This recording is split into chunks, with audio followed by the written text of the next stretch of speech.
and then I worked at the Cape Methodist Church. Chuck Selner was a man of God.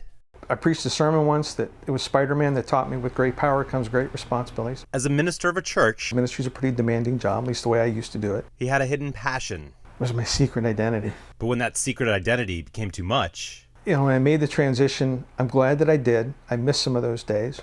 But it's a whole new world. It's a whole new life. and although it wasn't a building in a single bound, The story of Noah, the story of Moses, they were these great epic stories. And to me, they were like living comics. Selner took a leap of faith from the pulpit to comic books. We started as a teaching studio. We had this great idea. We were going to recruit aspiring talent that wanted to make it into comics. Selner started his own company, Visionary Comics, a chance to play a role in the industry he loved. What we have done is kind of been a niche. When we started this focus, it was really someone wanted to make a comic, but they knew they didn't have the skills. But they really wanted the comic to be good, so they would save up money to produce a comic, hopefully to get it noticed.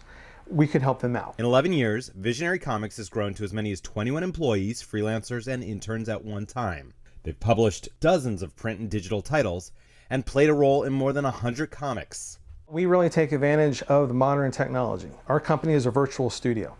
My production chief is in California. My editors are in Arizona. We've got clients all around the world. We have creators all around the world. Visionary's grown because the comic industry is growing. According to Comicron, a company that tracks comic book sales, sales have increased since 1997 from 300 million up to more than $1 billion last year. Some people point to the summer blockbusters as the catalyst, but it's not only the digital side of comics that are growing. Just like the superheroes on its pages, printed comics can't be killed. People are buying digital comics, they're getting interested, then they're going into the stores to buying print comics. Print sales have grown the last couple of years, tremendously the last couple of years. Even the managers at Big Planet Comics don't see digital as a threat. I think digital is really good for people that are interested in going back into the archives, because Marvel, for example, has almost everything they've ever published available for digital. Digital hasn't been the only change to mutate the comic book industry. In the 1990s, comic book fans bought to collect and make money. Readers thought they'd pay their way through college. Everybody has a copy of, whatever issue from 1994. And everyone comes in and says, you should buy this issue of this because it's a #1 and I bought it. And yeah, so did like several thousand other people, and they all also want us to buy it.